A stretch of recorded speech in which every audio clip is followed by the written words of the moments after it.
Hey guys, I'm a little bit late doing this. I guess you could call it an update, sort of. It's going to be a mix of things. A lot's been going on for me this week. Well, pretty much with my whole family this week. Um, as some of you may know from like a really, really, really old video, um, for a while me and my mom had been taking care of my grandmother. She had a lot of health problems, and she just really wasn't doing well towards the end. She'd been bedridden for close to a decade, and long story short, things took a turn for the worse, and she passed back on Wednesday.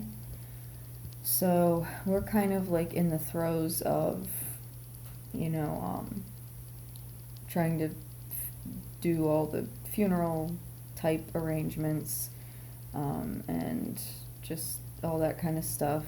And of course, we're all dealing with grief in our own way, and it's just been wow. And for me, it's kind of a, I don't want to say a shock, because of course, you know, nobody can live forever, and people have to go eventually, and all that stuff. And I mean, she was up there. She wasn't real old, in my opinion. I don't think 73 is old enough to, you know, that's, I hope to be older than that whenever I leave this world. But and I hope that for the rest of my family. But still, whether a person's young, in between, or like, wow, how have you stuck around this long? Like you were walking with dinosaurs, kind of old. You know, it's never easy. But I personally have never dealt with death of a loved one before. I've, you know, of course, people in my family have passed, you know, and I'd hear about it, but it was never somebody that I knew personally, especially never, well, no, there was one that I knew personally, but that was my great-grandfather, and that was about 6 or 7 years ago, something like that. And, I mean, I knew him, but I didn't know him. Like, we hadn't really talked very much lately, and then one day, you know, I forget if we got a call or if we called a family member and they told us he had passed. But he was, again, he was an older gentleman. He was about 83, 84, something like that. Might have even been 85. So he was a little bit up there. And God bless him, he was mobile right up till the end. Man couldn't sit still. But I'm just not used to the whole, you know, losing somebody that I lived with for like, see, we moved in with my grandmother when I had just turned 18, 19, 20, 21. So yeah, roughly around 3 years. We had a relationship that was very unique. We were close in our own way. And I guess you could say to a certain extent I'm having a hard time just, let's just say me and my mother don't necessarily grieve the same way, and she doesn't agree with how I grieve. And she thinks that because I don't necessarily show things the way that she does, or deal with things the way that she does, that I just don't care, that none of this has affected me, that it's not, that I basically just don't have a heart. And that's not necessarily a new concept for her. She's thought that of me for a while, but it's especially come out now, and I think a lot of it has to do with her grief, and she's the type of person that needs somebody to pick at. when she's upset, and I happen to be the nearest by person. So, it's tough, because I don't necessarily show grief the same way as everybody else does. I mean, believe me, I've cried. You guys can probably tell just by looking at my eyes. I've been crying today.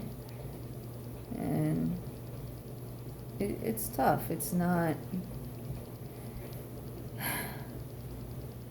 But I will say that I am the first one to crack a joke, to try and make light of something, to remember something funny that my grandmother said, or used to do, or something like that. I'm quick to try to brighten things up, and frankly, I think that's the way she would have wanted it. You know, it's just difficult. But anyway, that's... If you guys notice that I'm not posting as frequently, or, you know, if I seem a little different in videos,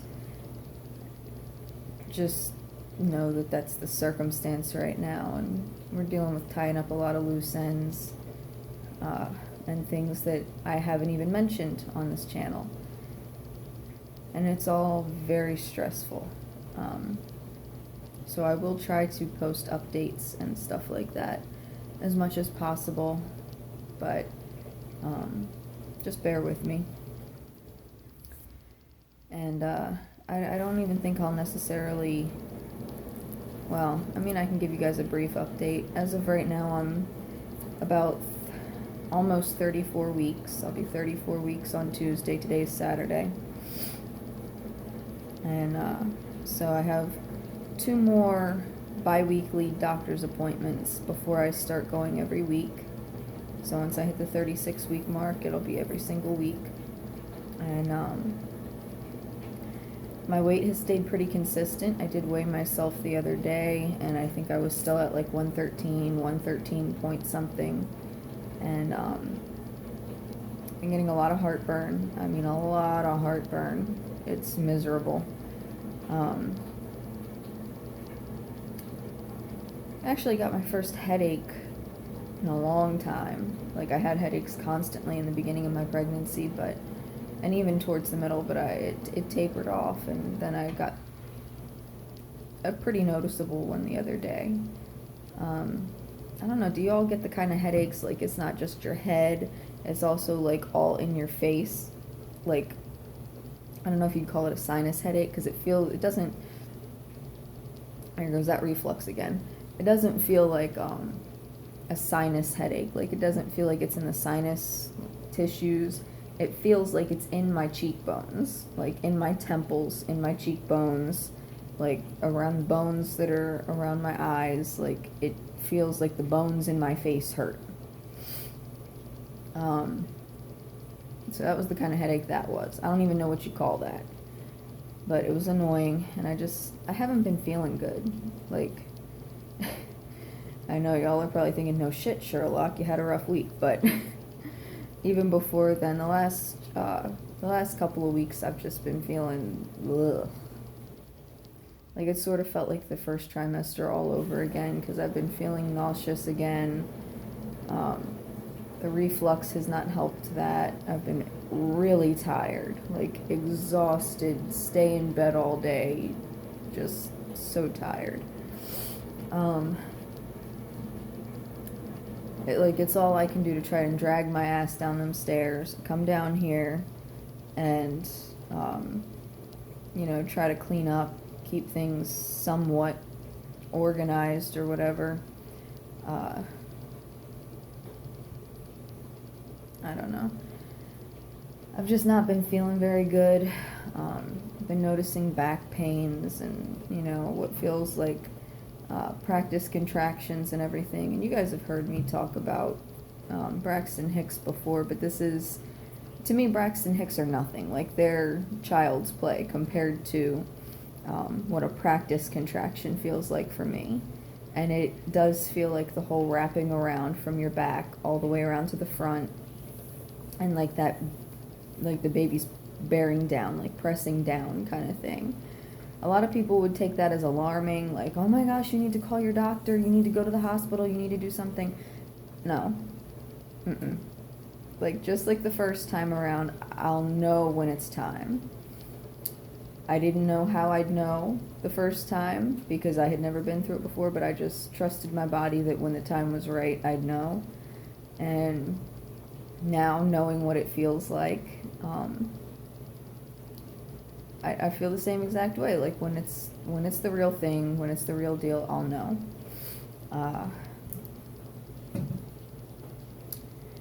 So yeah, there's all of that, and you all stay tuned because in a couple weeks, when I hit 36 weeks, I'm probably going to start drinking red raspberry leaf tea, which has been known to have toning and strengthening properties for the uterus.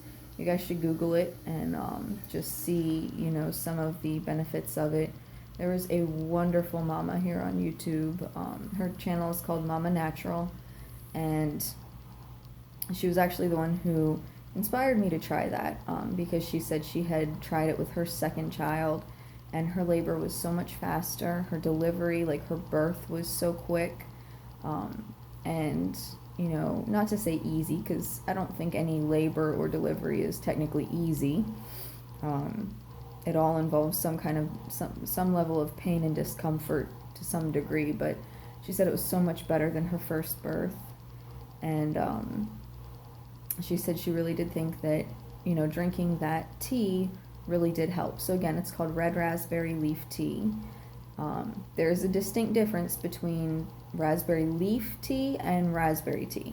Raspberry tea tastes like it has like raspberry extract and stuff like that, so it tastes fruity. This tea, I haven't tried it yet, but from what people tell me, it's kind of like just drinking regular black tea. It just has more of that regular tea kind of flavor to it. So it's the extract of the leaf itself, not the actual raspberry. So that's the distinct difference there. But if you Google it, you'll see like those sort of benefits. And I'm very out of breath and just not feeling very good right now. So I'm probably going to cut this short. Maybe you could take a bath or shower or something. But anyway, that's my little update for you guys, and I will try to be back after my 34-week appointment, which is coming up on Thursday. And if there's anything new or whatever, I'll just try to update you guys on that. But in the meantime, keep me in your prayers, keep my family in your prayers, if you would. And yeah, that's about all for now. So me and my kitty hiding in her kitty thingy back there. We'll talk to you guys later. Bye.